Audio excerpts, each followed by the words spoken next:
bonjour à tous. Avant de commencer, peut-être deux mots sur ce que je fais au jour le jour dans ma recherche. Donc, je m'intéresse plutôt aux atmosphères planétaires, à l'origine des atmosphères, à leur chimie, à leur dynamique, à leur structure, à leur diversité, aux moyens de les analyser à distance par les moyens de l'astrophysique. À l'origine un peu plus sur les atmosphères du système solaire et puis beaucoup maintenant sur les atmosphères d'exoplanètes. Donc voilà, j'ai toujours été passionné de science-fiction. Alors Jean-Pierre a parlé plusieurs fois de science-fiction ce matin en faisant l'opposition entre la science-fiction d'un côté, les projets irréalistes, les choses un peu folles, et la science réelle. Alors moi j'ai la chance d'évoluer dans un domaine où je pense la science-fiction rattrape largement, la science rattrape la science-fiction et vice-versa, que ce soit dans le fond de l'exploration d'autres mondes extrasolaires, mais même dans la forme, je trouve que du point de vue de la présentation de notre recherche, on converge un peu vers les mêmes façons de présenter. Vous avez ici la couverture de la revue Science de numéro spécial Exoplanète de mai 2013 qui a annoncé la découverte d'une autre Terre. Vous avez ici un numéro de DC Comics des années 50, là où il y a une vraie Terre et une fausse Terre, comme ça. Voilà, vous allez voir un petit peu, je vais peut-être placer plusieurs fois dans mon exposé des configurations, des architectures de systèmes exoplanétaires que l'on découvre aujourd'hui, mais qui ont été maintes fois décrites dans la science-fiction, parce qu'avant d'avoir des choses à explorer concrètement, on imaginait ce que pouvaient être les autres mondes. Alors, donc ici, on est dans une école d'exobiologie. Donc, quel est le lien entre exobiologie et finalement les exoplanètes? Alors, il y en a sûrement un.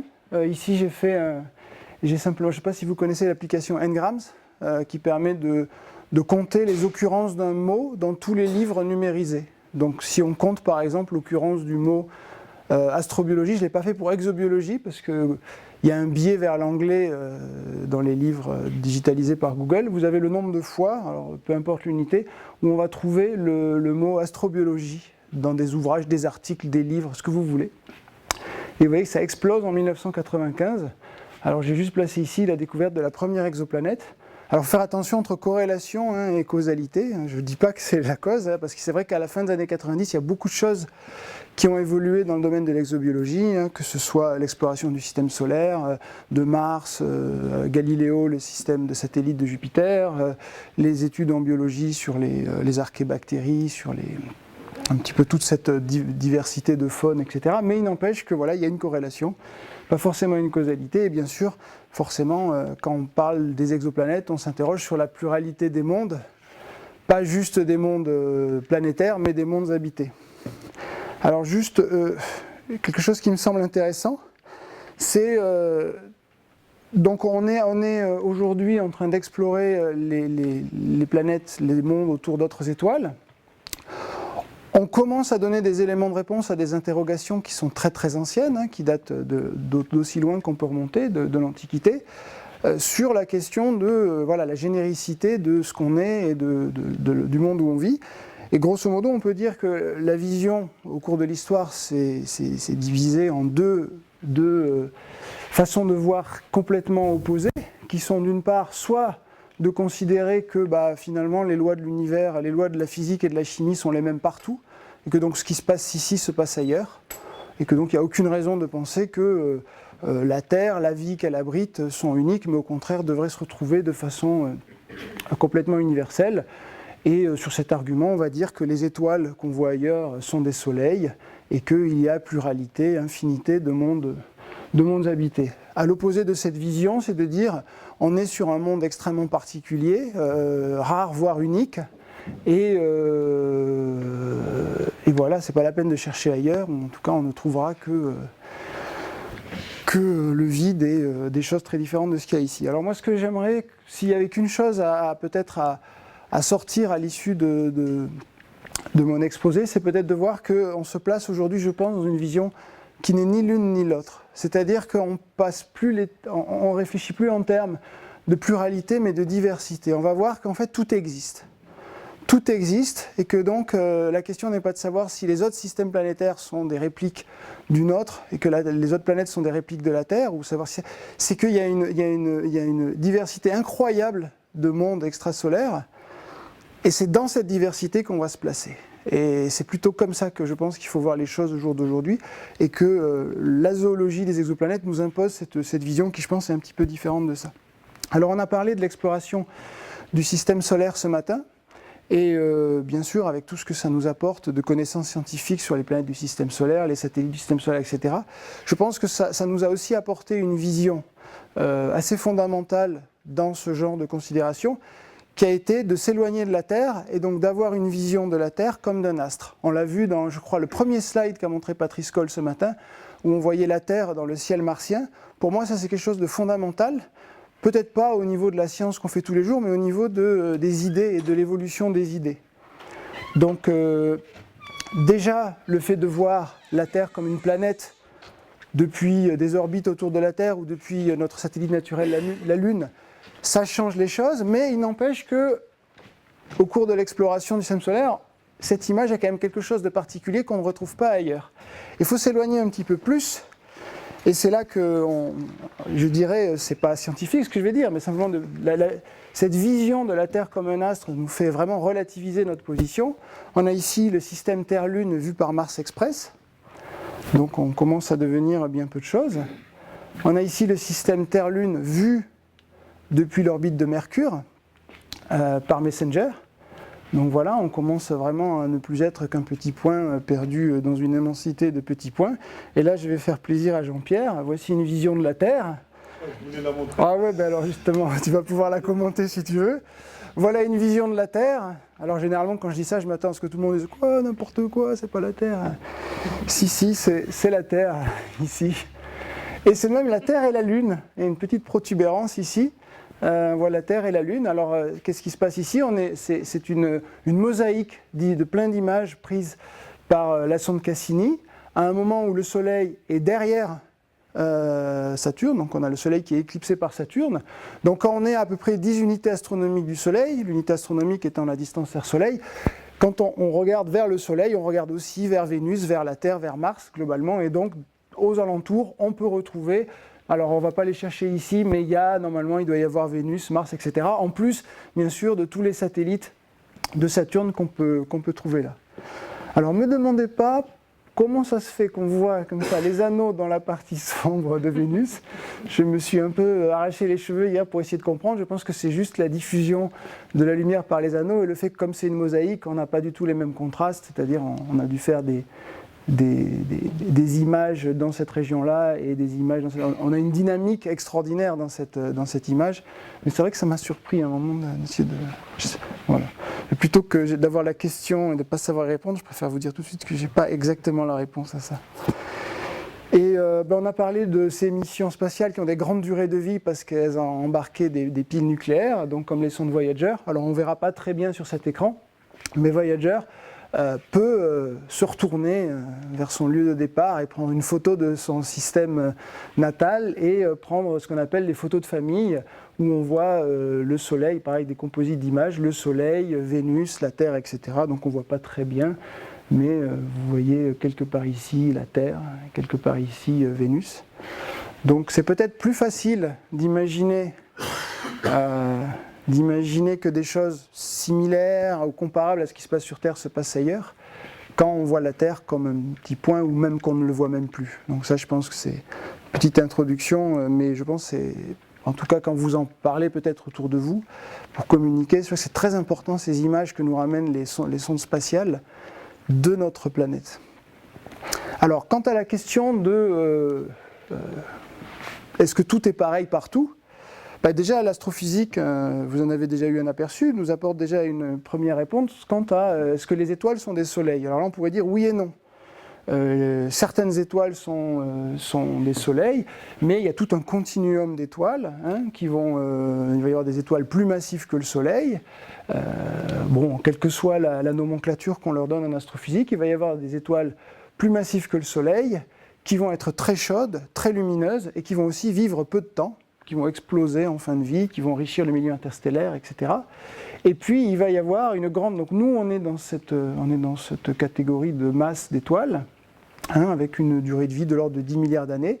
Et il y a la majorité des étoiles dans notre galaxie, probablement dans les autres galaxies, j'imagine, sont des étoiles de plus faible masse, qu'on appelle étoiles K et étoiles M, qui sont très peu lumineuses, à tel point que leur recensement n'est même pas totalement complet de voisinage solaire. Donc ici, vous avez toutes les étoiles dans un volume de 10 parsecs autour du Soleil, le parsec étant, on va dire, une distance typique entre deux étoiles dans notre coin de la galaxie. Hein, c'est la distance sous laquelle une unité astronomique, la distance Terre-Soleil, est sous-tendue par un angle d'une seconde d'arc. Mais il se trouve que c'est à peu près la distance moyenne entre étoiles.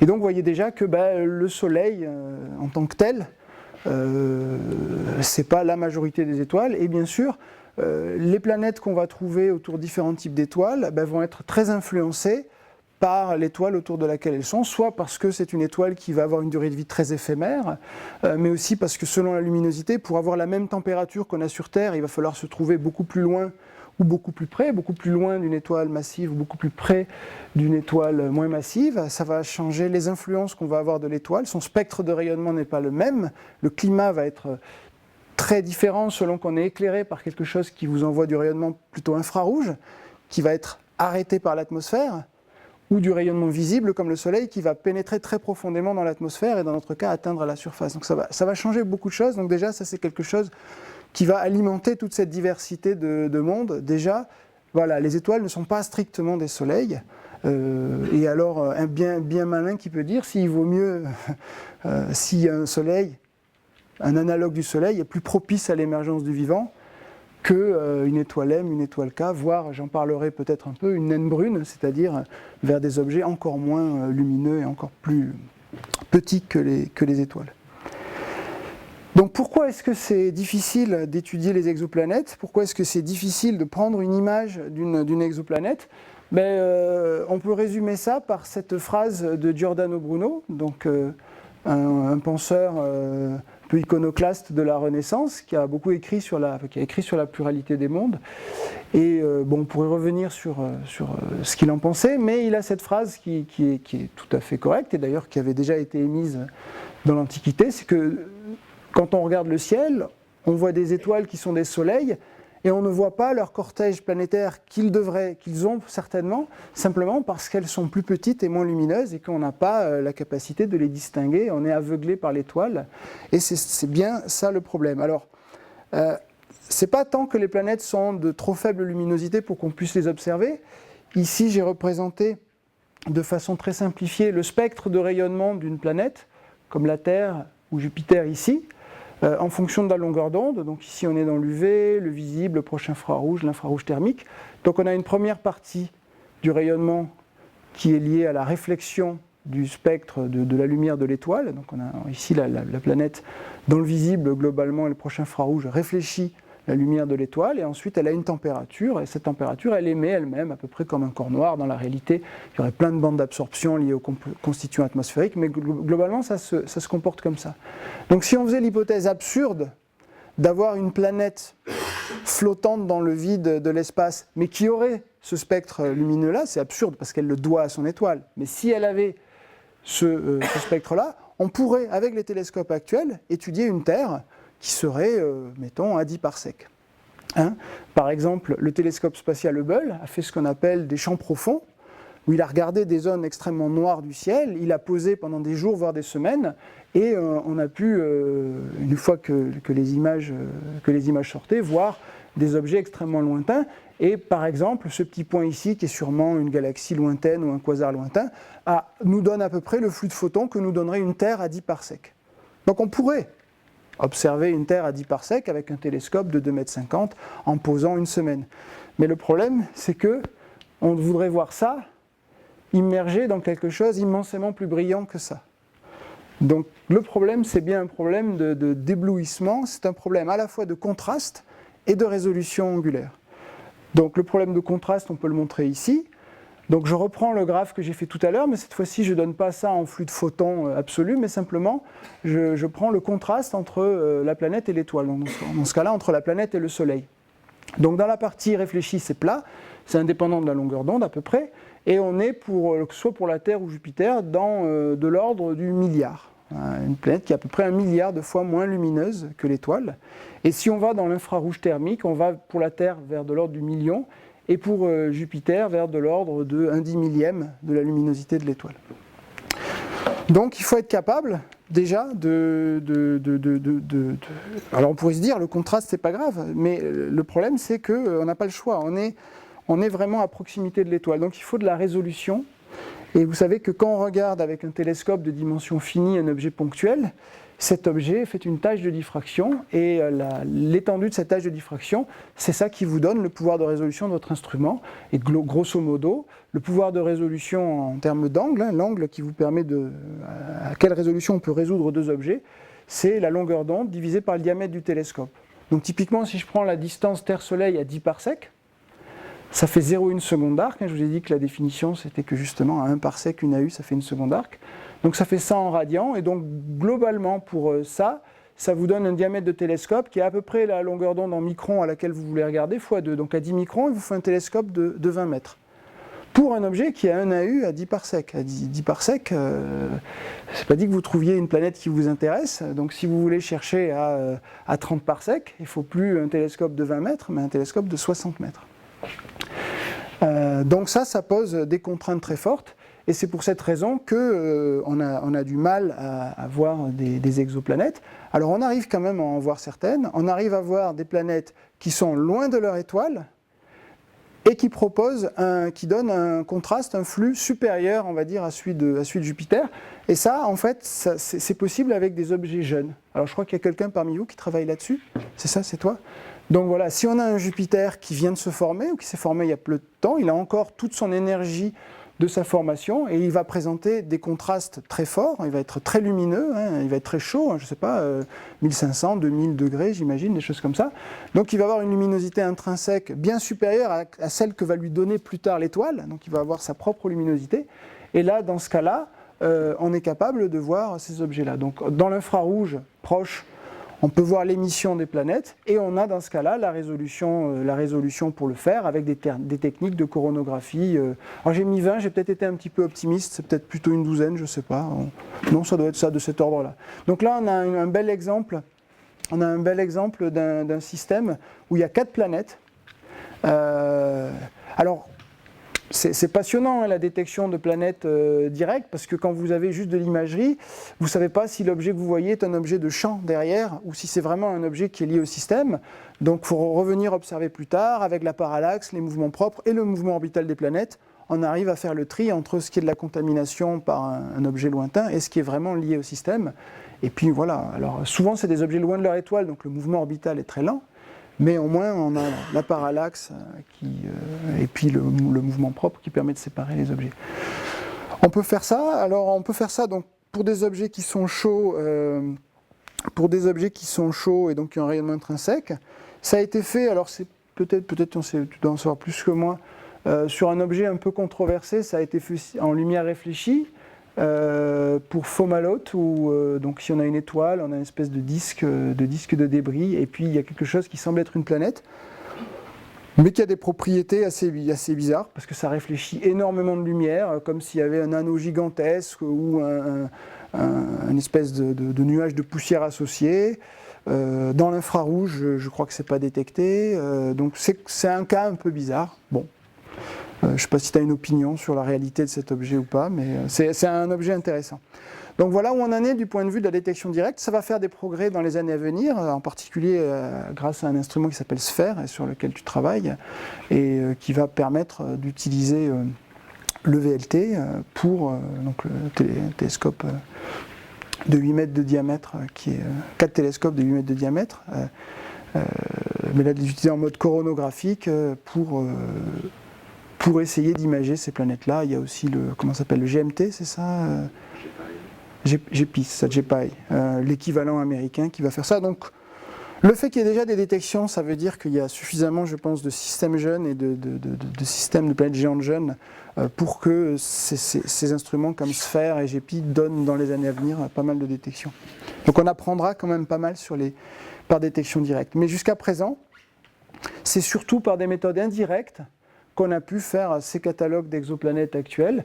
Et ces méthodes indirectes sont illustrées par ce qu'on voit, on a utilisé essentiellement deux phénomènes qui sont représentés ici dans cette animation. C'est d'une part le mouvement de l'étoile qui est lié à la perturbation par les planètes, la planète ou les planètes qui l'entourent.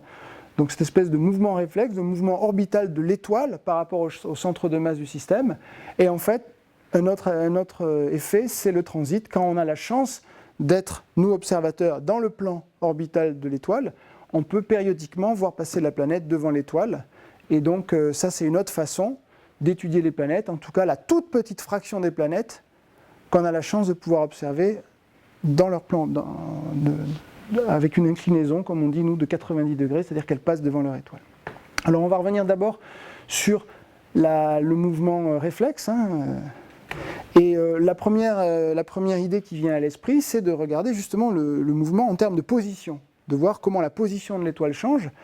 Alors ça, à l'origine, ça a été fait notamment pour mettre en évidence des compagnons stellaires, c'est-à-dire ici par exemple on a le cas de Sirius, l'étoile la plus brillante du ciel, qui n'a pas un mouvement propre rectiligne uniforme, parce qu'on a pu s'en rendre compte, alors vous avez des observations étalées sur de très nombreuses décennies, on a pu voir donc qu'il y avait un perturbateur et déduire qu'en fait Sirius avait un mouvement orbital et qu'il y avait donc un compagnon avant même de vérifier la présence par des observations qu'il y avait effectivement une naine blanche à côté qui a pu être observée en rayonnement X. Voilà. Le problème, c'est que pour les planètes, en tout cas pour les planètes du système solaire, ce mouvement-là, il est très restreint, il est très faible. Vous avez ici le Soleil, donc le diamètre du Soleil, et vous avez le mouvement orbital du Soleil représenté. Et ce mouvement, il est dû essentiellement à Jupiter et un petit peu à Saturne. Et les contributions de la présence de la Terre, de Vénus, etc. existent, mais sont extrêmement faibles par rapport à ça. Et autre problème aussi, c'est pour les objets donc, qui sont suffisamment loin pour imprimer un mouvement détectable, comme Jupiter ou Saturne, les périodes sont très longues, puisque Jupiter c'est une dizaine d'années et Saturne c'est une trentaine d'années. Donc pour l'instant on n'a pas la capacité de le faire. Voilà par exemple la précision qu'on a avec le satellite Hipparcos. Donc si on voyait un soleil à 10 parsecs, vous savez que ce serait un petit peu délicat de résoudre ça, et d'ailleurs ça n'a pas vraiment, peut-être il y a quelques candidats, ça n'a pas vraiment été fait au jour d'aujourd'hui. Par contre l'ESA vient de lancer une mission spatiale qui s'appelle Gaia, et qui va cartographier la galaxie avec une très grande précision, à la fois d'ailleurs en position et puis en vitesse, et donc il va pouvoir détecter un très grand nombre de planètes, mais il faudra être patient parce que c'est une technique qui est sensible aux objets qui sont loin de leur étoile, et ces objets ont des très longues périodes orbitales. Donc c'est pas dans les 2 ans à venir que Gaia va nous donner des choses, mais c'est dans un petit peu plus de temps que ça. Donc la position, c'est une bonne idée, mais une autre bonne idée, c'est de mesurer ce mouvement en regardant les vitesses et les accélérations, regarder les variations de vitesse. Donc on fait ça en utilisant l'effet Doppler, et le fait que le rayonnement de l'étoile, quand elle vient vers nous, il est décalé vers les courtes longueurs d'onde, et quand elle s'éloigne de nous, il est décalé vers les grandes longueurs d'onde. Et on tire profit du fait qu'une étoile a un spectre extrêmement riche, en raies de toutes sortes, voilà un spectre du Soleil avec énormément de transitions atomiques. Et donc, on va mesurer cet effet Doppler, non pas en mesurant les variations de la position d'une raie, mais on va regarder ça en mesurant la variation de la position d'énormément de raies en même temps. Donc on fait ça par spectroscopie à haute résolution, et pour vous donner une ordre de grandeur, si on veut mesurer une vitesse de 1 km par seconde, il faut cette précision sur la mesure des positions des raies. Donc ça a l'air d'être une précision assez diabolique. Pour vous donner un ordre de grandeur, aujourd'hui on est capable de mesurer la vitesse de certaines étoiles à environ une précision de quelques dizaines de centimètres par seconde. Donc la vitesse de quelqu'un qui marche. Donc c'est une technique extrêmement puissante pour révéler la présence de planètes. Alors dans la pratique, comment ça marche ? Donc si vous pouvez, l'idée c'est d'essayer de mesurer la vitesse radiale, la vitesse sur la ligne de visée, entre nous observateurs et une étoile, en fonction du temps. Alors premier problème, on va avoir d'abord une très forte modulation qui est liée à notre mouvement autour du Soleil. Donc déjà, on va avoir le mouvement orbital de la Terre autour du Soleil. Donc la Terre qui tourne à 30 km par seconde autour du Soleil, il va falloir l'enlever. Heureusement, ça on le connaît très bien. Donc c'est facile d'enlever ça sans qu'il y ait de résidus. Et après, c'est ça, on va en fait mesurer cette vitesse-là au cours du temps. Alors on va avoir une vitesse moyenne, une étoile, soit elle se rapproche de nous, soit elle s'éloigne de nous. Ce qui nous intéresse, c'est les variations. Et alors, comme on ne sait pas ce qu'on cherche, on ne sait pas si elle va avoir une planète avec une période de quelques jours, de quelques semaines, de quelques mois, de quelques années. Donc il faut avoir un échantillonnage varié pour arriver à avoir des choses. Alors au début, forcément, avec en tête l'étalon système solaire, on n'imaginait pas chercher des planètes avec des périodes orbitales très courtes. Parce que dans le système solaire, la planète la plus proche, Mercure, elle a je ne sais même plus en combien de temps elle fait le tour autour du Soleil, c'est en quelques mois, mais je n'ai plus la durée exacte en tête. 2-3 mois, je dirais. Bon. Et en plus, on avait cette idée des planètes massives à l'extérieur, donc avec des très longues périodes orbitales, et puis des planètes peu massives proches de l'étoile, où là, même si elles sont proches de l'étoile, elles sont trop peu massives pour avoir quelque chose de détectable, donc peu importe. Donc si vous ne savez pas chercher, vous faites une mesure une nuit, vous faites une mesure la nuit suivante, puis vous faites une mesure une semaine après, vous faites une série de mesures un mois après, etc. Et si vous avez quelque chose qui sort du bruit, si vous avez quelque chose que vous pouvez fitter par une sinusoïde ou plusieurs sinusoïdes, c'est que vous avez mis en évidence la présence d'une planète. La première qui a été mise en évidence, c'est 51 Pégase B, donc une planète autour d'une étoile très, très similaire au Soleil, et avec, chose étonnante, une période orbitale de 4 jours environ. Donc un objet comme Jupiter, mais notre Jupiter a une période orbitale de 10 ans. Là, on avait une planète avec une période orbitale de 4 jours. Donc quelque chose qui défiait notre vision du système solaire et qui ne ressemblait pas du tout, en tout cas, à son architecture. Donc voilà représenté à l'échelle le système de 51 Pégase. Donc voilà, quand vous faites les vitesses radiales, donc si vous avez une orbite circulaire, la courbe que vous allez voir est une sinusoïde. Ce qu'ont révélé aussi les vitesses radiales, c'est aussi, contrairement à ce qu'on a dans le système solaire, c'est parfois des orbites extrêmement excentriques. Donc là, vous avez probablement ce qui doit être le record, HD 8806 avec une excentricité de 0,93, c'est-à-dire l'excentricité qu'on trouve dans le système solaire que pour des comètes. Donc là, ça vous donne des courbes de vitesse radiale extrêmement particulières et qui vont dépendre très fortement de la géométrie d'observation. C'est pas du tout pareil si vous observez par là. Je ne vais pas y aller parce que ça me prendrait un peu de temps, mais si ça vous intéresse, j'ai trouvé sur le net un petit simulateur pour faire des courbes de vitesse radiale où on peut changer la masse de l'étoile, la direction d'observation, l'excentricité. C'est assez sympa de voir le genre de choses que ça peut donner. Donc ce qui n'était pas une surprise, c'était de trouver des systèmes qui avaient plusieurs planètes, c'est ce qu'on a aussi chez nous. Donc dans ce cas-là, vous allez observer ce genre de variation. Donc là, c'est dans le système d'Upsilon Andromeda, une étoile qui a au moins 3 planètes géantes. Donc là, on a enlevé le signal lié à une des deux et on voit, donc il reste 2 périodes, une que vous voyez ici à courte période, et une à longue période, donc plusieurs années, et une, on va dire, de l'ordre de l'année. Voilà. Et elle a en plus ce qu'on appelle un Jupiter chaud, comme 51 Pégase, une planète géante à 4 jours et demi de période. Donc ça, c'est par la méthode des vitesses radiales. On fera le bilan un petit peu de toutes les découvertes juste après. L'autre méthode des transits, quand on a la chance d'être bien orienté, d'avoir une inclinaison de 90 degrés. Donc dans le système solaire, c'est pas trop dur, on est bien orienté pour voir les transits de Mercure et de Vénus, même si ceux de Vénus ne passent pas très souvent. Après, on ne peut pas voir les transits des planètes plus externes à nous, mais on peut voir un transit de la Terre, pourquoi pas avec Cassini, ou je ne sais pas quelles sont les inclinaisons mutuelles, je ne sais pas si c'est possible. Vous observez le transit de Vénus. De Vénus, d'accord. D'accord, ouais. Donc ça nous apporte beaucoup d'informations in transit.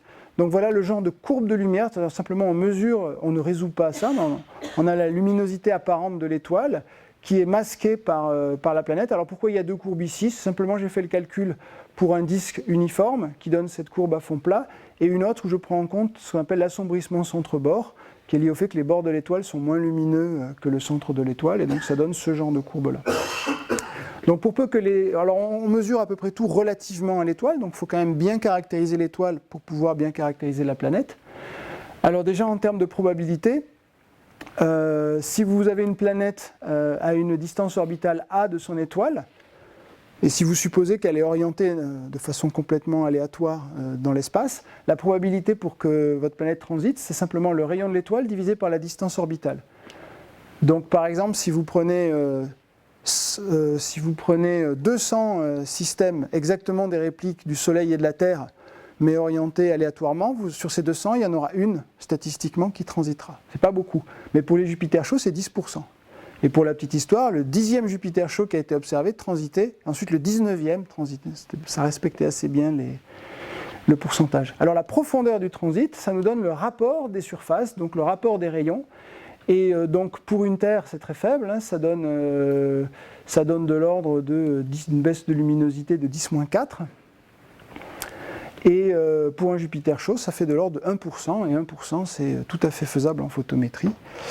Alors bien sûr, les périodes, si c'est une Terre, vous aurez un transit tous les ans, mais si vous avez un Jupiter chaud qui a une période de 4 jours, tous les 4 jours, vous aurez un transit. Donc c'est facile de vérifier que votre planète, elle est bien là. Et la durée du transit, c'est typiquement quelques heures.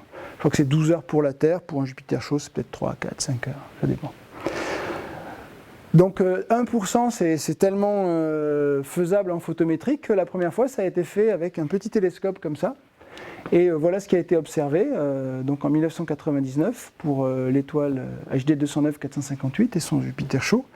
Donc ça depuis le sol, et ça ensuite, une fois qu'on sait quand ça se passe et où ça se passe, on peut s'autoriser à pointer des gros instruments comme Hubble, enfin plus maintenant vu qu'on a des milliers de planètes qui transitent, mais à l'époque c'était la première, donc on pointe Hubble et voilà le genre de courbe que vous avez, et bon bien sûr vous avez une précision diabolique. Alors juste pour une petite histoire, quand les Jupiters chauds ont été découverts, ça violait un petit peu tous les modèles qu'on avait de formation planétaire. Un Jupiter, ça devait se former loin, là où on a des glaces, et puis voilà, et puis ça devait rester sagement là-bas. Donc on s'est retrouvé avec la question, est-ce que ces Jupiters-là se forment là? Est-ce qu'ils se forment au-delà de la région des glaces et ensuite ils migrent? Alors on a dit, oui, ils migrent, ça avait même été prévu par quelques auteurs, très bien, mais ils migrent comment? Et alors on avait des modèles, ce qu'on appelait la migration de type 1, suivie de la migration de type 2, et ça se fait bien sagement dans le plan du disque protoplanétaire. On avait une bonne idée de comment les Jupiters chauds se forment. Sauf qu'on a été développée une méthode qui s'appelle, qui couple en fait les vitesses radiales et les transits. Donc en fait, vous faites des mesures de vitesse radiale pendant un transit, et ça vous permet de mesurer en fait l'alignement ou la géométrie, si vous voulez, de l'orbite de la planète par rapport à l'axe de rotation de la planète. C'est-à-dire quand vous faites les vitesses radiales, quand vous mesurez très précisément les vitesses radiales pendant un transit, la planète va masquer, à cause de la rotation de l'étoile, la planète va d'abord masquer une portion de l'étoile qui se dirige vers vous et une portion de l'étoile qui s'éloigne de vous. Si sa trajectoire est perpendiculaire à l'axe de rotation de la planète, l'effet va être symétrique. Si elle n'est pas perpendiculaire, si l'orbite a une inclinaison par rapport à l'étoile, eh bien cette courbe-là ne va pas être symétrique. Et en fait, les Jupiters chauds sont pas forcément alignés avec leur étoile. Il y en a toute une partie qui sont alignés n'importe comment. Il y en a même quelques-uns qui sont rétrogrades, c'est-à-dire qui tournent dans le mauvais sens par rapport à leur étoile. Alors généralement sur des orbites très inclinées. Et donc ça a à nouveau fichu le bazar dans les modèles de formation planétaire. Les modèles de migration dans un disque de gaz et de poussière, ça ne marche plus. En tout cas, ça ne marche pas pour expliquer ces Jupiters chauds qui ne sont pas alignés. Donc maintenant, on va et on explore, bien sûr, ça donne des idées, on imagine des possibilités, mais ce n'est pas quelque chose de bien résolu. Et voilà, pour les exoplanètes nous remettent chaque année bien à notre place, bien humblement à notre place, parce qu'on se fait beaucoup d'idées fausses sur la façon dont se forment et évoluent les systèmes planétaires, et depuis qu'on les observe, on voit des choses assez étonnantes. Alors, un premier bilan en termes de caractéristiques d'exoplanètes. On a ici les planètes représentées. Donc il s'agit ici des planètes qui ont été, pour lesquelles on a des mesures de vitesse radiale, c'est-à-dire pour lesquelles on a une estimation de la masse. Donc en réalité, c'est la masse fois le sinus de l'inclinaison qui n'est pas toujours connu. C'est connu pour les planètes qui transitent, ça n'est pas connu pour les planètes qui ne transitent pas. Donc c'est une valeur une limite inférieure de la masse, mais généralement, statistiquement, la vraie valeur, elle est juste de 10% à peu près supérieure. Donc, qu'est-ce que j'ai représenté ici? Vous avez ici, alors j'aurais pu mettre la période orbitale ou la distance, j'ai converti ça en une température. Je trouve ça parlant, une température, et ça permet de pouvoir comparer des planètes qui sont autour de différents types d'étoiles. Si vous avez une planète qui a une unité astronomique du Soleil, elle est à la température de la Terre à peu près, mais si elle a une unité astronomique d'une étoile M, elle va être très très froide. Donc ici, de pouvoir les mettre en température, quand on s'intéresse à l'exobiologie, quand on s'intéresse au climat, c'est intéressant. Donc ici, on va de 1000 Kelvin à 100 Kelvin, et j'ai placé ici la Terre et Jupiter. Donc ici, ce qu'on a, c'est la masse, donc depuis une fois la masse de la Terre jusqu'à quelques milliers de fois la masse de la Terre. Et voilà ce qu'on trouve, en tout cas, avec les vitesses radiales. Alors, la taille du point, un lien est censé représenter ici le rayon de l'étoile. Ce n'est pas très parlant, mais grosso modo, les plus petits points sont des étoiles M, les plus gros points sont des étoiles massives, très lumineuses. Voilà. Et il n'est pas étonnant de trouver les gros points vers le haut du diagramme et les petits vers le bas du diagramme, parce qu'on n'est pas capable de trouver des petites planètes autour des grosses étoiles. La différence de masse, de luminosité, de tout ce que vous voulez, fait que c'est très difficile. Si on veut chercher des petites planètes par les méthodes actuelles, il faut les trouver surtout autour de petites étoiles. Donc ça, c'est pour ça. Et ici, dans ce diagramme de couleur, j'ai mis l'excentricité. Donc si c'est noir ou bleu, c'est proche de 0. Quand on va vers le rouge, on va vers ces planètes qui ont des orbites qui ressemblent à celles des comètes, donc très excentriques. Et dans le système solaire, les planètes sont quasiment toutes circulaires, à part Mercure, Pluton, mais Pluton presque plus une comète qu'une planète. Et on voit qu'en fait, les planètes géantes dans les systèmes exoplanétaires ne sont pas du tout aussi sages que dans le système solaire, où elles ont des excentricités très faibles. On voit des excentricités extrêmement élevées. On reviendra là-dessus, parce que ça a des conséquences pour d'hypothétiques planètes telluriques qui seraient. Donc qu'est-ce qu'on a comme type de population? La première des populations qui a été découverte, c'est celle des Jupiters chauds, ces objets de masse de Jupiter qui sont au ras de leur étoile et donc qui n'ont pas du tout d'équivalent dans le système solaire. Alors bien sûr, c'est les plus faciles à détecter, c'est les plus faciles après on verra à caractériser, ce sont les seuls pour lesquels au jour d'aujourd'hui on peut étudier l'atmosphère, avec les Jupiters jeunes qui sont chauds et pour lesquels on peut aussi faire des spectres. Mais en fait, c'est parmi les catégories qu'on peut voir de planètes dans ce diagramme les plus rares. C'est environ une étoile sur 200 qui a un Jupiter chaud. Donc c'est par un biais observationnel qu'elles sont sorties comme ça si vite. Simplement, c'était les plus faciles à trouver. Mais maintenant qu'on a des techniques qui sont capables de voir plus loin de leur étoile et de voir des objets plus petits, on s'aperçoit que c'est de loin les types d'objets les moins abondants. Donc on a une espèce de, si on reste sur les masses de type Jupiter, si on s'éloigne de l'étoile, donc si on va vers les températures plus froides, on a une espèce de creux ici où il n'y a pas grand-chose, et puis vers à peu près la distance Terre-Soleil, vers l'unité astronomique, on a à nouveau une population de planètes géantes. Et par rapport à cette population-là, Jupiter n'a pas l'air forcément très caractéristique. Alors c'est difficile à dire parce que quelque chose qu'il faut que vous reteniez aussi, c'est que si autour de toutes les étoiles, il y avait des répliques du système solaire, au jour d'aujourd'hui, on n'aurait détecté aucun système, à part peut-être ces analogues du système solaire jeunes pour lesquels on aurait peut-être détecté Jupiter ou Saturne. Mais sinon, par les techniques actuelles, vous voyez qu'on commence à avoir des objets comme Jupiter, mais il faut bien se rendre compte que si on a la capacité de détecter des analogues de Jupiter aujourd'hui, c'est grâce à tout ce qu'on a fait avant, sinon ce gap il aurait été, en termes de moyens, de techniques, etc., immensément dur à franchir. Donc si tous les systèmes étaient des systèmes comme le système solaire, aujourd'hui j'aurais rien à vous montrer et je ferais autre chose. D'accord ? C'est parce que les systèmes sont différents qu'on en voit autant. C'est leur diversité qui fait qu'on peut les étudier. Donc en fait, il y a toute une population de planètes géantes et on peut commencer à dire que grosso modo la fréquence des planètes géantes autour des étoiles, on va dire de type solaire globalement, c'est de l'ordre de un peu plus de 10-15%. C'est probablement pas plus que 30%, donc c'est pas une abondance énorme. Après, c'est difficile à dire parce qu'il faut encore, si ça se trouve, il y a peut-être un pic, une remontée des abondances des fréquences plus loin, mais globalement, alors le pic pour l'instant on le voit plutôt vers à peu près 1 AU, donc contrairement au système solaire, on a l'impression qu'il y a beaucoup de systèmes qui ont un Jupiter à peu près là où nous on a la Terre. Vous imaginez bien qu'un Soleil qui a un Jupiter là où nous on a la Terre, il n'a pas beaucoup de place pour avoir une Terre. Hein. va pouvoir la mettre beaucoup plus près ou beaucoup plus loin, mais il y fera soit beaucoup plus chaud, soit beaucoup plus froid. Donc ça, c'est intéressant de garder ça en tête.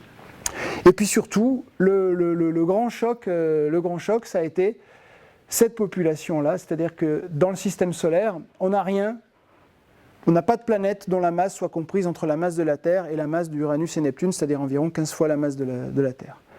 Or, les planètes qui font, on va dire, de l'ordre de la dizaine de masses terrestres qu'on n'a pas dans le système solaire, c'est les planètes les plus abondantes, quasiment toutes les étoiles en ont. Plus de 50% des étoiles ont ce qu'on appelle, faute de meilleur vocabulaire, des super-terres. Des mini-Neptunes, ce que vous voulez, on ne sait pas ce que c'est, on ne sait pas de quoi c'est fait. Ça fait entre quelques fois la masse de la Terre et la masse de Neptune, il y en a partout. Et à des périodes extrêmement courtes, c'est-à-dire qu'on les trouve à des périodes de quelques jours autour des autres étoiles. Donc c'est très important, là par contre, du point de vue de la formation des systèmes planétaires, de comprendre leur formation, parce que celle-là, elle est générique, elle se passe quasiment partout. Et pourtant, on ne la comprend pas spécialement, parce que c'est pas facile de faire ce genre d'objet. Et donc ça, il y en a vraiment beaucoup. Et ça, c'est une des grandes découvertes des exoplanètes. Alors je vais passer maintenant à la méthode des transits. Voilà les planètes trouvées par la méthode des transits, avec le principal contributeur à ce diagramme qui est la mission spatiale de la NASA Kepler. Alors la grande majorité de ces objets-là, la très grande majorité, sont des candidats. C'est-à-dire que je ne peux pas vous promettre que cet objet-là, par exemple, ou celui-ci, est réellement une planète. Il y a un certain nombre d'artefacts là-dedans. Je vais vous en dire quelques mots juste après.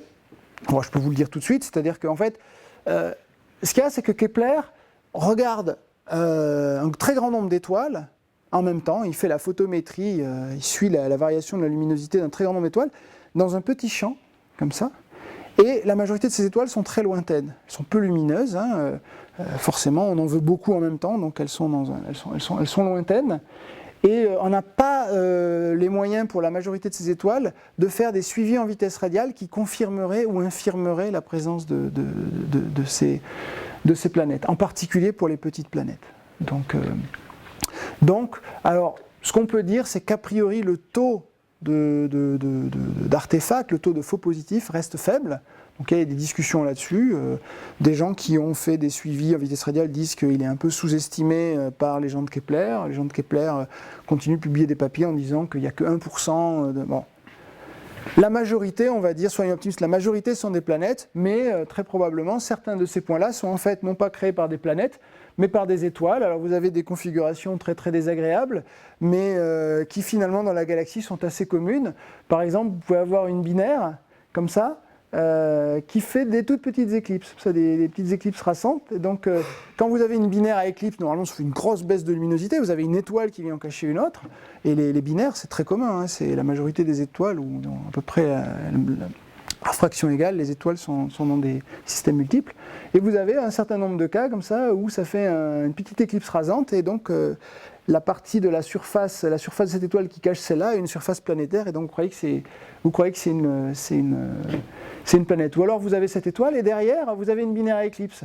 Donc celle-là elle est complètement diluée, et ça vous fait, vous résolvez pas tout. Donc tout est dominé par cette luminosité-là, et vous avez un tout petit creux qui se crée à chaque période, mais ce que vous ne savez pas, c'est que c'est créé par un objet de champ, et pas par cette étoile-là. Donc voilà, parmi ces points-là, certains sont en fait des artefacts de configuration stellaire, mais bon, la majorité sont des étoiles. Alors ici, qu'est-ce que j'ai représenté ici? Toujours la température avec la même échelle, de 1000 à 100 Kelvin. Le rayon, cette fois-ci, de la planète, on n'a pas accès à la masse pour beaucoup de ces étoiles-là. Et ici, cette fois-ci, ce que j'ai mis, c'est la température de l'étoile. Alors avec une échelle de couleur que je n'ai pas pu choisir, c'est le logiciel de ce site-là qui fait ça, qui, pour nous astrophysiciens, est à l'inverse de ce qu'on fait d'habitude, c'est-à-dire que le bleu est froid et le rouge est chaud. Donc on retrouve la convention des robinets, finalement c'est pas mal. Mais nous, on a plutôt tendance à dire que les objets, voilà, donner des températures de couleur. Donc ici, les objets bleus sont des petites étoiles froides, très rouges en fait, hein, qui émettent plutôt dans l'infrarouge. Et vers 9000 Kelvin ici, les objets rouges jaunes, ici, sont des objets très chauds, et donc en réalité plutôt bleus. Voilà, et donc comme tout à l'heure, j'avais dit les petites étoiles sont là où on trouve les petites planètes. C'est pareil, les petites étoiles sont là où on peut trouver les petites planètes. Donc en fait, première chose, c'est qu'on commence à trouver des planètes plus petites que la Terre. à peu près jusqu'à la moitié du rayon de la Terre, on est sensible à ça. On peut trouver des planètes toutes petites. Je crois que le record, c'est à peu près la taille de Mars. Donc ça, par contre, ce sont des objets extrêmement difficiles à confirmer. Donc là, il y a aussi des... Alors ici, on retrouve la population des Jupiters chauds. Comme vous savez, la probabilité de transit, c'est le rayon de l'étoile divisé par la distance orbitale. Plus on va vers les objets froids, plus on a du mal à les détecter. Et c'est particulièrement vrai pour les objets de petite taille. Pourquoi ? Parce qu'en fait, quand vous avez un objet près de l'étoile, sa période orbitale est courte et donc son transit se reproduit beaucoup de fois. Donc vous avez, pour comprendre sa nature, vérifier et puis le trouver, vous avez dans vos données des centaines de transits. Alors que pour les objets qui sont à une période de 1 an, comme la Terre, vous avez sur les quelques années de fonctionnement de Kepler, puisque Kepler actuellement est en panne, on va dire, vous avez que quelques transits. Et donc c'est très très difficile de les voir, des transits qui sont des toutes petites baisses de luminosité. Donc il y a un biais, c'est-à-dire que ce n'est pas parce que là vous n'avez plus de détection qu'il n'y a pas de planète. Ce qui est absolument logique et très impressionnant sur cette figure-là, c'est qu'il y a vraiment beaucoup de petites planètes. Et ça c'est logique, hein, c'est beaucoup plus facile de former des petites planètes que pour former des grosses. Ou dit autrement, pour pouvoir former des grosses, il faut d'abord former des petites et puis les assembler pour faire des grosses. Donc on a une espèce... Voilà, les planètes telluriques sont très abondantes dans l'univers, c'est évident, mais il est possible que les planètes à courte période soient plus abondantes que les planètes à distance terrestre, à température terrestre. Une des grosses surprises de Kepler a été de trouver des systèmes multiplanétaires. Non pas que c'est une surprise qu'il y ait des systèmes multiplanétaires, mais pour que Kepler puisse les voir, il faut qu'ils soient suffisamment coplanaires pour que chaque planète, ou que plusieurs planètes, passent devant le disque de l'étoile.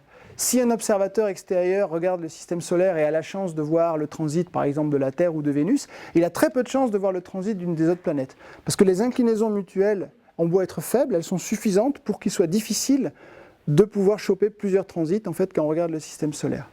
Et si on a de la chance, 2, soit 3, ce serait exceptionnel. Et en fait, Kepler a vu beaucoup de systèmes extrêmement coplanaires et des systèmes multiplanétaires. Donc là, c'était une petite animation qui représentait ça. Donc les codes de couleurs, c'est si vous avez 2 planètes, donc l'interne est rouge et la suivante est jaune. Si vous en rajoutez une, elle est verte. Si vous en rajoutez une, elle est bleu clair. Si vous en rajoutez une, elle est bleu foncé. Et le record pour Kepler de 6 planètes, c'est Kepler 11, là, ici. Donc il y a beaucoup de systèmes multiplanétaires et c'était vraiment une surprise de trouver des systèmes aussi compacts, parce que généralement ce sont des planètes à courte période, très sagement coplanaires, donc très dynamiquement froids, pas d'excentricité, pas de... Donc je peux faire un petit détour sur ce système Kepler 11. Alors ce n'est pas le record en nombre de planètes, puisque par vitesse radiale, il y a un système qui a 7 planètes. On aime bien l'appeler le système de Blanche-Neige. Mais celui-là, c'est Kepler 11, donc vous avez 6 planètes qui transitent. Ça ne veut pas dire qu'il n'y en a pas d'autres, hein. Il y en a même probablement d'autres, voire même entre celles qui sont observées. Et les planètes sont dans une configuration très compacte. Je ne sais pas si vous arrivez bien à voir, mais voilà à l'échelle le système solaire avec ici Mercure et Vénus. Donc vous avez des planètes qui font entre quelques fois la masse de la Terre et quelques dizaines de fois la masse de la Terre, qui sont grosso modo à l'intérieur de l'orbite de Mercure. Et c'est stable. Et ce qui est très beau dans ce genre de système, c'est qu'en fait, comme je vous ai dit, quand vous avez des transits, c'est dur de vérifier de façon rigoureuse la nature planétaire des objets qu'on regarde. Dans les systèmes multiplanétaires, surtout dans les systèmes compacts, vous commencez à avoir des interactions entre les planètes. Et donc, quand vous mettez ça dans un modèle, que vous arrivez à reproduire les transits, vous arrivez aussi à prédire les petites différences de timing que vous allez avoir dans la suite dans les transits, parce que ces orbites ne sont pas strictement keplériennes. De la même façon qu'on a pu trouver Neptune grâce à l'influence qu'elle avait sur Uranus, on peut voir dans les successions des transits les effets d'interaction gravitationnelle entre les planètes, et on peut même utiliser ça pour mettre des contraintes sur les masses de ces planètes. Alors qu'on n'a pas de données de vitesse radiale, on peut mettre des contraintes sur les masses, parce que sinon le système se comporte autrement, n'est plus stable, etc. Donc c'est très joli pour ça les systèmes multiplanétaires. Alors, pour me faire revenir un tout petit peu à la science-fiction, il y a quelques années, la NASA est très forte pour fonctionner en communiqué de presse, et pour même annoncer des communiqués de presse à venir. Donc un jour, ils ont dit, voilà, dans une semaine, la NASA va annoncer une découverte étonnante faite par Kepler. Et alors ce qu'ils donnent, c'est la composition du panel qui sera là pour répondre aux questions des journalistes et présenter la découverte. Et alors ce qu'on fait dans ces cas-là, on essaie de parier sur qu'est-ce qu'ils ont trouvé. Alors, qu'est-ce qu'ils vont nous annoncer cette fois-ci? Donc là, c'était un système multiplanétaire. Et puis un jour, voilà, ils allaient annoncer quelque chose. Et alors on regardait qui était là. Et dans les gens qui étaient là, il y avait quelqu'un de la société d'effets spéciaux de George Lucas, Industrial Light and Magic, qui a fait les effets spéciaux de la Guerre des Étoiles. Et donc très vite, les paris ont convergé vers un système, une planète en orbite autour d'une étoile double. Et c'était le cas, ça a été la première trouvée, Kepler 16b, une planète à peu près de la dimension de Saturne, qui orbite autour d'une étoile binaire avec une étoile rouge, une étoile M ou une M enfin une M ou une K, et une étoile de type solaire.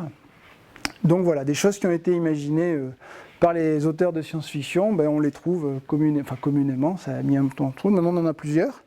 Alors il y a même mieux, il y a un système, un Kepler 64, donc vous avez, alors c'est un peu dur à décrire, mais ça c'est une vision d'artiste vue depuis la planète, donc vous avez un système à 4 étoiles qui sont en fait une espèce de double binaire. Il y a une binaire à éclipse, donc 2 étoiles en orbite très serrée comme ça, qui s'éclipsent mutuellement, et puis deux autres étoiles très proches qui ne s'éclipsent pas parce qu'elles ne sont pas orientées comme il faut, et tout ça forme un système à 4 étoiles. Et autour de la binaire à éclipse, dont on peut voir en fait, quand vous voyez ici primary eclipse, secondary eclipse, ça ce sont les étoiles, c'est la petite étoile rouge, ici qui passe devant l'étoile jaune, et ici qui passe derrière, etc. Et au milieu de tout ça, vous avez un transit. C'est-à-dire dans cette binaire à éclipse, vous avez une planète qui transite, et à l'extérieur de ça, plus loin, vous avez une autre binaire qui est... C'est une planète dans un système à 4 étoiles. Voilà. Alors, quand on a à la fois les mesures de vitesse radiale et un transit, on a à la fois la masse et le rayon de la planète. Donc, les vitesses radiales nous donnent la masse minimale, les transits nous donnent le rayon et l'inclinaison du système, qu'on connaît du coup. Et donc on a à la fois la masse et le rayon, et donc on peut essayer de dire des choses sur de quoi est faite la planète. Parce que bien sûr, on n'a pas les mêmes genres de densité, on n'a pas les mêmes relations masse-rayon, selon qu'on a une planète faite d'eau, de roches, de métal, de gaz, etc. Donc on peut les mettre dans un diagramme ici, masse, rayon, où on a fait des courbes théoriques pour différentes compositions, par exemple des atmosphères d'hydrogène avec un corps rocheux, avec un cœur rocheux, des planètes de glace, des planètes de roche, des planètes de fer, et regardez où elles se placent là-dessus. Alors à nouveau, les Jupiter chauds ont fichu le bazar, parce que les Jupiter chauds avaient à masse donnée un rayon plus gros que tout ce que les modèles théoriques prévoyaient. Donc pourtant, on prend le truc le plus léger possible, de l'hydrogène et de l'hélium, les modèles disent que ça doit faire tel rayon pour telle masse, et en fait les objets sont beaucoup plus enflés, de beaucoup plus basse densité que ça, et ça, cette question n'est toujours pas résolue au jour d'aujourd'hui. On y met un peu plein de... Chacun y va de sa recette pour augmenter la masse, nouvelles sources d'énergie, de chauffage, etc. Les marées, on n'y arrive pas. Donc est-ce que c'est un problème dans les équations d'état ? Donc ça c'est bien parce qu'il y a des gens juste à côté d'ici, au laser mégajoule, qui vont étudier les équations d'état de l'hydrogène et de l'hélium à très haute température, haute pression, qui vont pouvoir donner des idées là-dessus, juste à quelques kilomètres d'ici. Et bien après ça peut être les effets de marée, ça peut être les courants atmosphériques, hélionisation qui crée de la dissipation ohmique qui vient se rajouter, on ne sait pas, c'est un problème intéressant. Et pour ce qui est des petites planètes, on a une grande diversité d'objets en termes de nature. Alors on n'a pas beaucoup d'objets pour lesquels on ait un transit et une masse, en tout cas pour les petites planètes. Donc ici vous avez le rayon et la masse pour quelques objets, et donc vous avez des objets plutôt très denses, si vous avez ce que serait une planète de fer, une planète de roche, une planète d'eau. Vous avez quelque chose comme Kepler 10 qui est plutôt très dense, un peu comme Mercure, et vous avez une planète comme Gliese 1214b qui est dure à comprendre parce que elle a à peu près le rayon qu'elle aurait si elle est faite essentiellement d'eau. Et on aurait du mal à comprendre qu'une planète soit faite essentiellement d'eau. Dès que vous mettez un peu d'hydrogène, ça fait un rayon tout de suite beaucoup plus grand. Et puis pour beaucoup des planètes, l'hydrogène n'est pas lié, il s'échappe. Donc retenez qu'à masse donnée, vous pouvez avoir un facteur 2 en rayon, et à rayon, vous pouvez avoir un facteur 2 en masse. Donc ça, c'est la signature, à moins qu'il y ait des problèmes encore dans les observations, ce qui est possible, mais c'est la signature d'une très grande diversité de composition de planètes.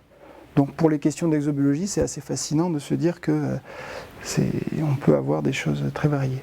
Alors on commence à essayer de le faire pour certains des objets Kepler, mais vous voyez que les barres d'erreur sur la masse sont très importantes. Donc c'est un petit peu difficile d'en conclure quelque chose pour l'instant.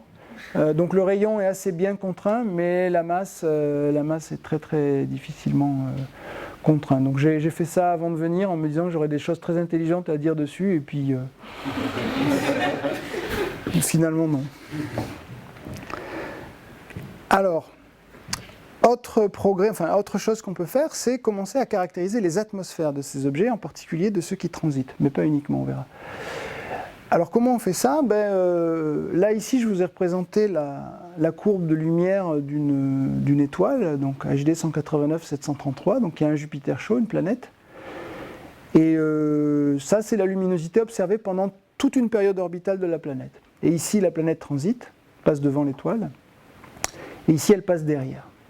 Donc on va d'abord regarder ce qui se passe lors du transit. Donc quand la planète passe devant, vous observez une baisse de luminosité de l'étoile. Et si vous avez une planète sans atmosphère, une boule solide, cette baisse de luminosité ne dépendrait pas de la longueur d'onde. Elle serait la même dans l'ultraviolet, relativement en tout cas. Elle serait la même dans l'ultraviolet, dans le visible, dans l'infrarouge. Si par contre, votre planète est entourée d'une atmosphère, les propriétés de transmission de la lumière de cette atmosphère vont dépendre de la longueur d'onde en fonction des constituants atmosphériques. Et donc à certaines longueurs d'onde, l'atmosphère va être très transparente et vous allez mesurer une baisse de luminosité plus faible. Autrement dit, vous allez mesurer un rayon apparent plus faible. Si vous observez dans une longueur d'onde où un des constituants atmosphériques est très absorbant, vous allez avoir l'impression que votre planète présente un rayon apparent plus grand. Donc vous allez avoir une structure finalement du rayon apparent en fonction de la longueur d'onde, et cette structure, elle va être déterminée par la composition atmosphérique de cette planète.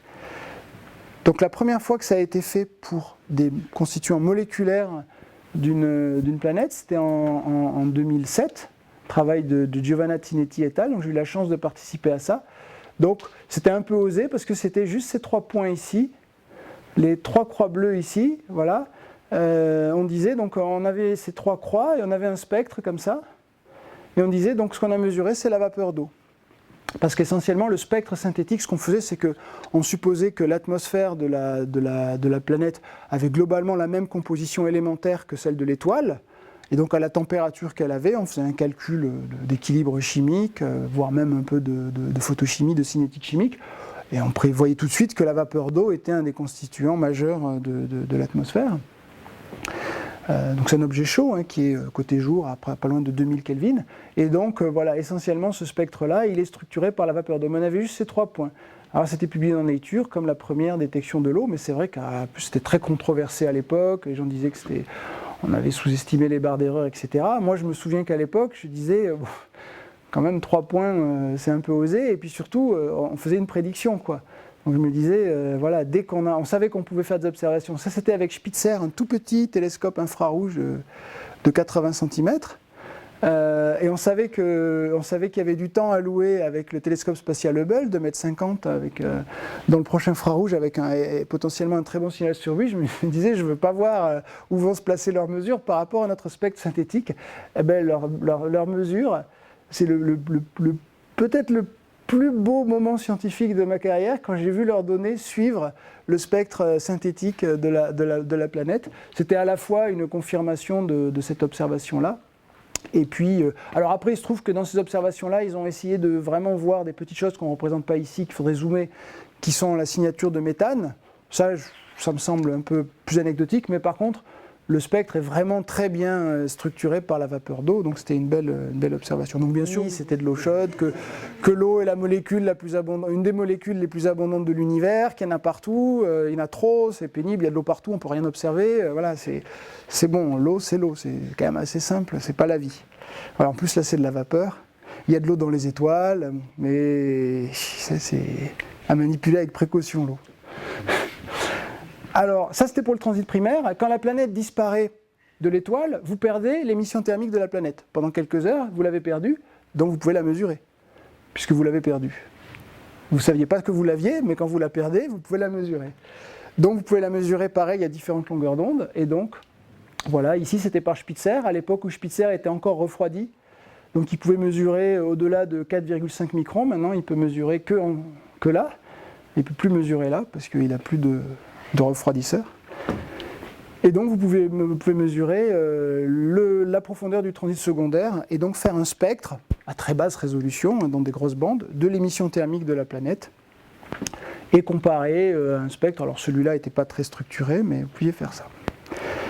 Et plus joli encore, je trouve, c'est que en fait, si vous observez par photométrie tout au long d'une période orbitale, comme je vous l'ai montré avant, en fait, la planète va présenter différentes phases, donc qui sont zoomées ici.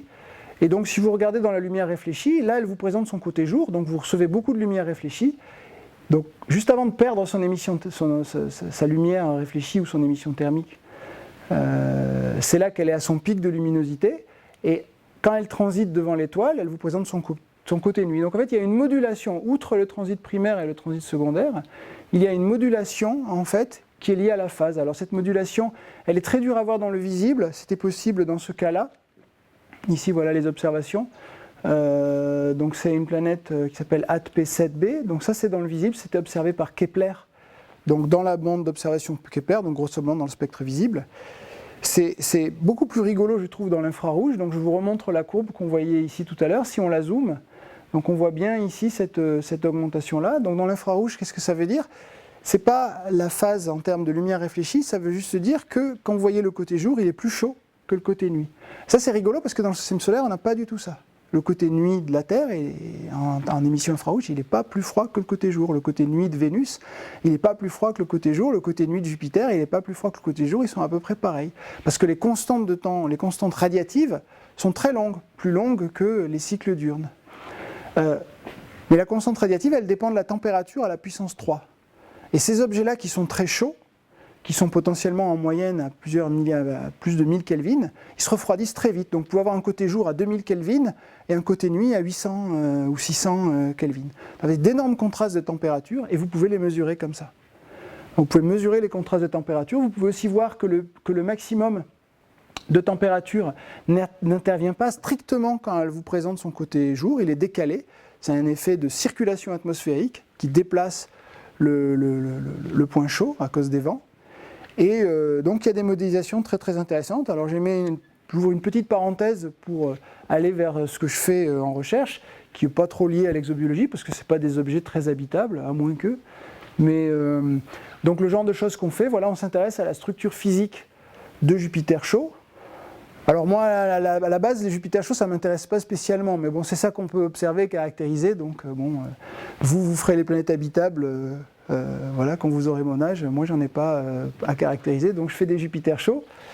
Et donc voilà, on peut faire des calculs de structure. Donc vous avez ici la pression, la longitude, donc c'est une coupe équatoriale, et vous voyez ici les températures du côté jour, donc longitude à 0, c'est le point subsolaire, ça c'est le point antistellaire, point antistellaire. Vous voyez qu'on a des températures qui vont de 2200 Kelvin à moins de 600 Kelvin du côté nuit. Donc ça génère des vents extrêmement violents. Ici sont kilomètres par seconde, donc dans la moyenne atmosphère à l'équateur, vous avez une super rotation de l'atmosphère. Donc on connaît ça dans le système solaire, il y en a sur Vénus et il y en a sur Titan. Mais là, c'est un phénomène extrêmement violent, avec des vents qui vont à plusieurs kilomètres par seconde. Juste pour info, ces vitesses de vent ont été confirmées par des mesures par spectroscopie à haute résolution, où on a pu mesurer l'effet Doppler dans les raies du monoxyde de carbone, par exemple. Bon, c'était une observation extrêmement complexe, je ne vais pas la détailler, mais il y a une confirmation, on peut mesurer les vents dans les Jupiter chauds. Et ce qui est là où ça m'intéresse beaucoup, c'est que quand on fait des objets chauds, généralement, en astrophysique, on considère qu'on est à l'équilibre chimique. C'est-à-dire que la composition chimique n'est donnée que par la composition élémentaire et la température et la pression. Or là, la dynamique fait qu'on va passer alternativement, votre cellule de gaz, elle va voyager en quelques jours terrestres, elle va passer de 600 Kelvin à 2200 Kelvin, 600 Kelvin, 2200 Kelvin. Quand elle va passer dans cette région-là, elle va être soumise à des flux UV qui sont 10 000 fois ceux de Jupiter. Vous voyez déjà le genre de photochimie que vous avez du Jupiter. Imaginez ce que vous avez là, en termes de rayonnement UV. Là, côté nuit, plus de photochimie, photochimie, plus de photochimie, 600 degrés, 2200 degrés, 600 degrés, 2200 degrés. Donc on modélise la chimie avec des réseaux de réactions chimiques qu'on a importés des gens qui font des moteurs de voitures. C'est les mêmes éléments, c'est les mêmes pressions, c'est les mêmes températures, donc c'est super validé. Et on fait, si vous voulez, on regarde comment le couplage entre circulation atmosphérique et chimie donne des compositions. Alors certains composés sont complètement quenchés, trempés, c'est-à-dire que c'est le côté jour qui commande. Dès que tu passes par là, je te mets à l'équilibre et tu ne bouges plus. Donc l'eau, par exemple, a beau passer côté nuit, elle reste à sa valeur. Le CO2, par contre, lui, il a une baisse très forte dans le côté jour par rapport au côté nuit. On peut le faire pour d'autres éléments. Et ça, c'est intéressant parce qu'en fait, quand on fait de la caractérisation, par exemple, par transit, imaginez qu'en fait, votre atmosphère, elle tourne comme ça très très vite. Et en fait, la composition que vous avez ici n'est pas la même que la composition que vous avez là. Et vous faites une moyenne de tout ça. Et vous essayez de faire du retrieval, vous essayez de faire de l'inversion pour essayer de comprendre ce qu'il y a dedans, mais vous mélangez deux compositions différentes. Alors, ça peut expliquer pourquoi on a du mal à comprendre certaines observations. On est un peu sauvé par le fait que l'eau domine le spectre et l'eau est globalement uniforme dans le spectre. Mais si on va vers des planètes un peu plus froides, si on va vers des planètes où on joue avec le rapport carbone sur oxygène, dans ce cas-là, on peut vraiment avoir une diversité de compositions sur la planète. Ça se voit dans les spectres d'émission, ça peut se voir dans les spectres de transmission. Donc ça va plutôt rendre plus compliqué la caractérisation des planètes. Pour revenir sur ce distinguo que je faisais entre deux visions un peu opposées, il y a partout des terres et il n'y a nulle part des terres à part chez nous. Il y a peut-être une vision là qui est un petit peu différente de ce qu'on pouvait imaginer sans avoir accès à ça, c'est cette diversité. C'est-à-dire que tout existe et on se rend bien compte maintenant qu'avoir un système qui sera exactement le système solaire est très improbable. Et je vais revenir un peu là-dessus, c'est-à-dire que la dynamique, non seulement les processus de formation, mais aussi la dynamique des systèmes planétaires et notamment des planètes géantes, etc., fait que on va avoir une très grande diversité de systèmes et la composition d'une planète comme la Terre va être reliée à toute l'histoire de ce système, à ses particularités. Et on peut avoir, ça ne veut pas dire que c'est pour la recherche de la vie, c'est pas intéressant. Je dis, on peut trouver probablement des formes aussi très diverses de biosphères, d'écosystèmes, d'origine du vivant. Mais en tout cas, moi je me souviens que dans les années 90, quand on imaginait des projets comme Darwin, des choses comme ça, on avait vraiment cette vision de chercher un analogue du système solaire. On disait même, il vaut mieux chercher quand même des systèmes où il y a l'équivalent de Jupiter, parce qu'au moins on sait que ce sera comme chez nous. Bon, mais en fait, voilà, il y a une très très grande diversité, et ça je pense c'est fondamental, et c'est vraiment une révolution dans les concepts. Alors justement, pour illustrer ça, on peut avoir une discussion intéressante sur le rôle des planètes géantes, donc sur lesquelles on a des informations dans les systèmes exoplanètes, sur l'habitabilité ou sur les influences que ça peut avoir sur une planète. Donc est-ce que c'est bien d'être dans un système où il y a une ou plusieurs planètes géantes, ou est-ce qu'il vaut mieux se tenir loin de ce genre de truc? Donc forcément on est très biaisé. On est dans un système où il y a une planète géante, on va avoir tendance à dire. Alors il y a eu une première série d'études qui disait, ça a été repris beaucoup à une époque, qui disait « Ah mais Jupiter c'est un super bouclier contre les impacts, c'est Jupiter qui se prend les impacts dans le système solaire, il nous protège. » Sauf que maintenant on sait que les impacts contre lesquels il nous protège, c'est lui qui les a, c'est une population de petits corps qu'il a lui-même créé lors de sa formation.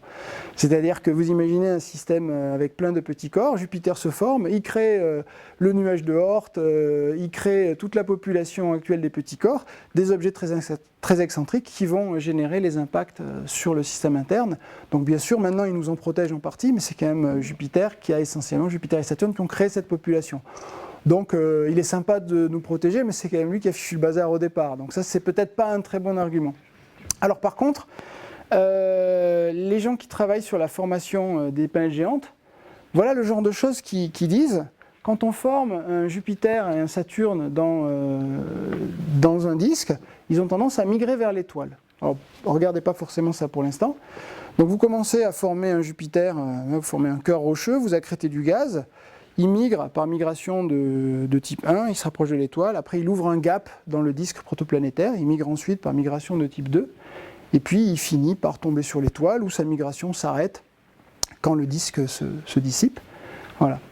Si vous mettez une deuxième planète qui se forme dans le système, si elle est moins massive, comme dans le cas de Jupiter et de Saturne, la moins massive va rattraper la plus massive, et elles vont former un gap commun, et dans ce cas-là, elles repartent dans l'autre sens.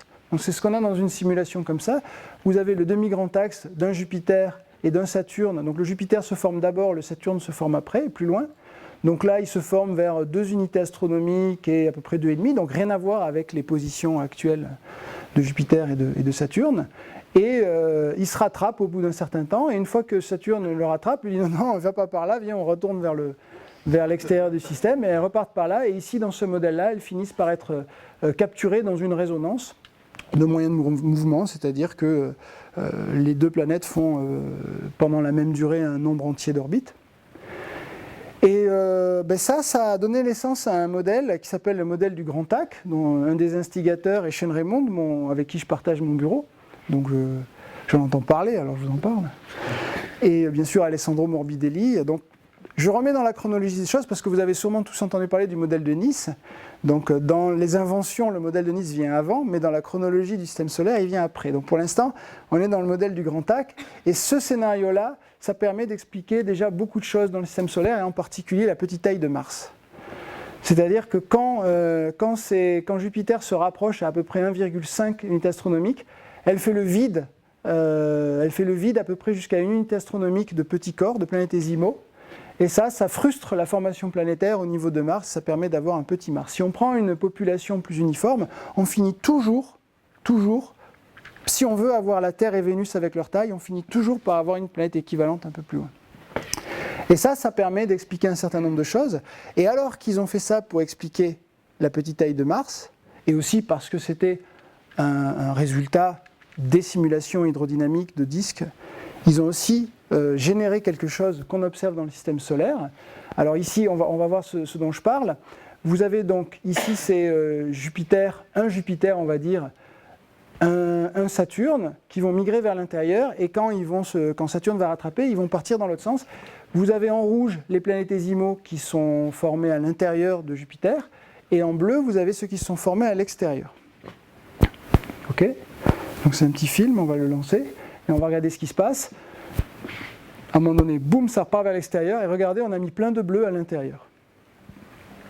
Et en fait, quand ils font ces simulations, ils retrouvent une population de planétésimaux qui ressemble fortement à la population des astéroïdes qui sont les corps parents des chondrites carbonées, et qu'on trouve au-delà de 2,6 unités astronomiques dans la ceinture principale, et qui contiennent de l'eau, et qu'on considère comme les parents de l'eau sur Terre. Ils ont un rapport isotopique qui est le même que l'eau terrestre, qui est partagé aussi avec des objets qui sont formés plus loin, mais ce n'est pas étonnant, puisqu'en fait, ce que ça veut dire, ça veut dire que c'est des comètes. Dans ce modèle-là, les chondrites carbonées, les astéroïdes de type C de la ceinture principale, sont des objets formés beaucoup plus loin, implantés. Et si vous regardez la population observée, il y a un article très récent là, dans Nature de quelqu'un et Bruno Cari sur la distribution des astéroïdes selon leur type, et si vous regardez ce qu'ils obtiennent en faisant ça, non pas pour expliquer ça, mais pour expliquer la petite taille de Mars, ça colle parfaitement. Et là où je veux en venir, c'est que ça pose quand même des questions, puisqu'en fait, nous, l'eau, on la doit à cette population-là. Quelle que soit son origine, peut-être ce modèle est faux, on a toujours pensé autrefois que quand on s'éloigne du système solaire, quand on s'éloigne du Soleil, on a des météorites, on a des astéroïdes qui sont les corps parents de météorites qui sont pauvres en eau, pauvres en matière organique, pauvres en eau, et on arrive dans la ceinture externe à peu près à 2,6, 2,7 unités astronomiques, et on commence à avoir quelques pourcents, 10% d'eau. Et cette eau, la composition en azote, correspondent bien à ce qu'on a sur Terre. Donc, et les modèles dynamiques disent que si on part avec ça, c'est bien ce qu'on recueille. Mais on expliquait ça plutôt par une espèce de limite des glaces qu'il y avait au milieu de la ceinture d'astéroïdes.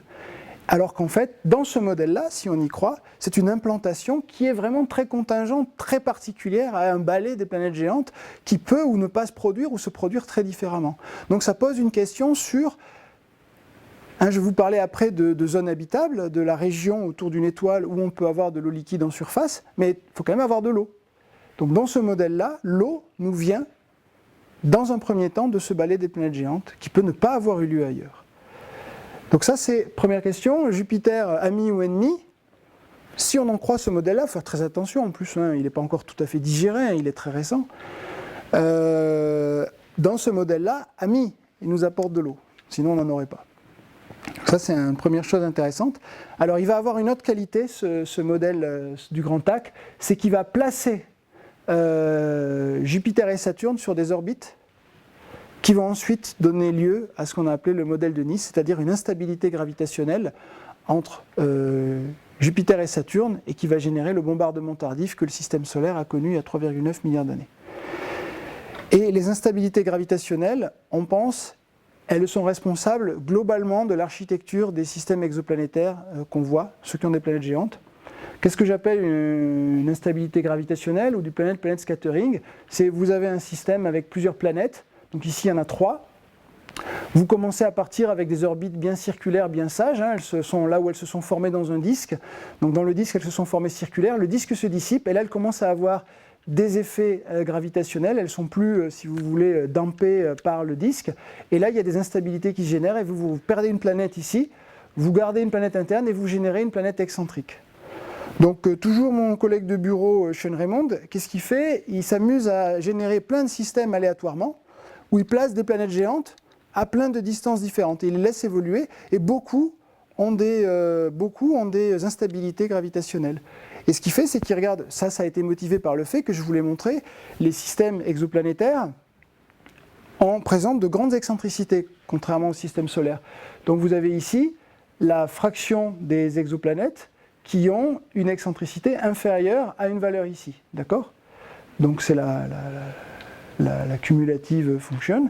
Donc en gris, grosso modo, c'est les observations. Et Sean, quand il place aléatoirement ces systèmes et qu'il regarde ce qui reste à la fin et qu'il trace, il a quelque chose qui est en très très bon accord avec ce qui est observé. Ça veut dire que ces systèmes-là, à un moment donné dans leur évolution, et ce n'est pas forcément au tout début, dans le cas du système solaire, on a la chance d'avoir une instabilité très faible, qui n'a fait que le bombardement tardif, c'est-à-dire tous les cratères que vous voyez sur la Lune, etc., mais qui n'a pas chamboulé tout le système solaire. Dans beaucoup de cas, ça va virer toutes les planètes telluriques du système. Donc dans beaucoup des... Quand Sean il fait ça, il met aussi plein de planètes telluriques, et à la fin, il regarde ce qui reste, et bien à la fin, à chaque fois que vous avez des instabilités fortes, il n'y a plus rien.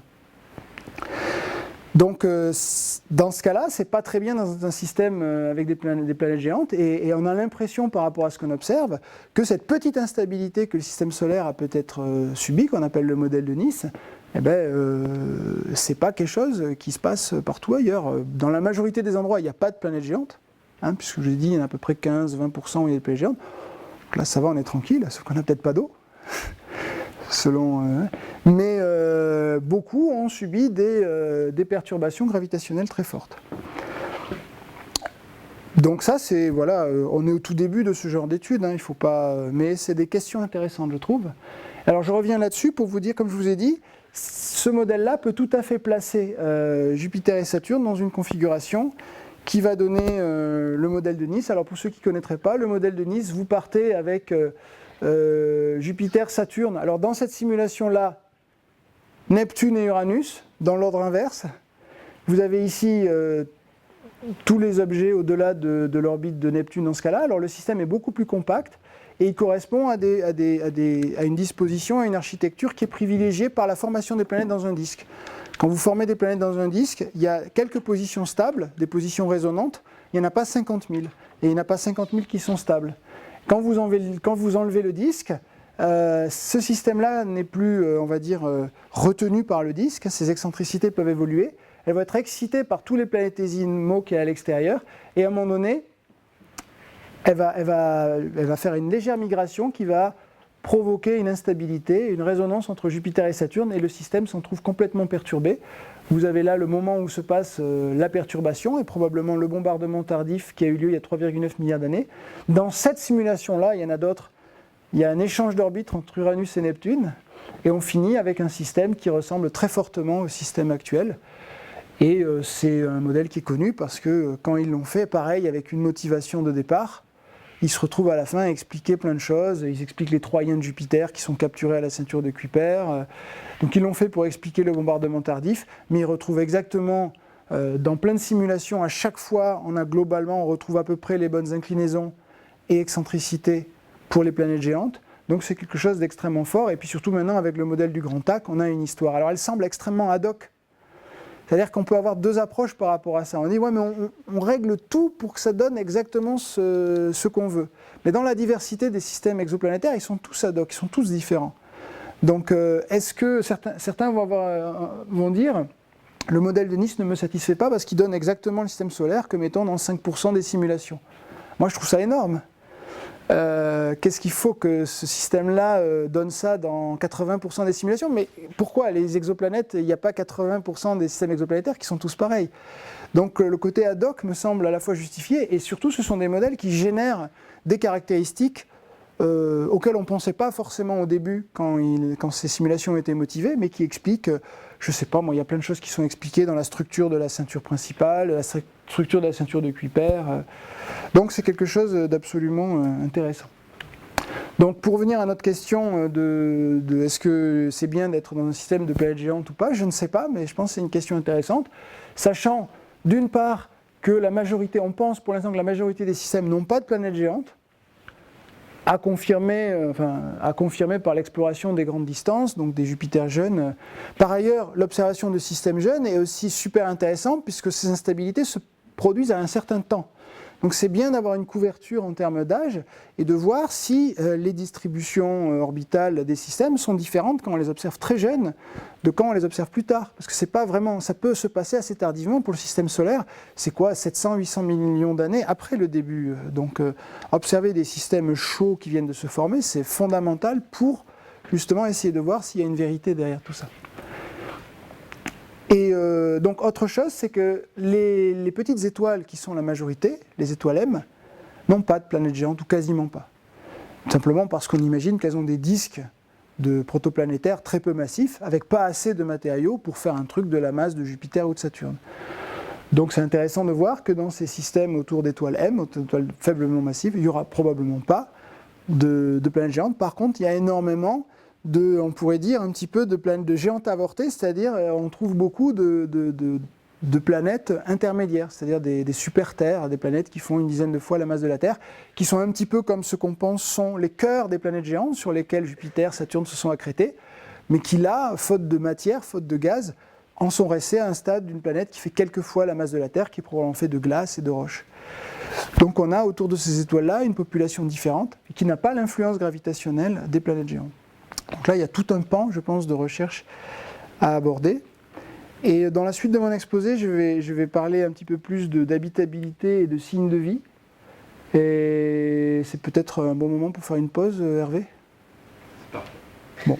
Une bonne transition. Très bien. Bon, peut-être, déjà merci pour cette première partie.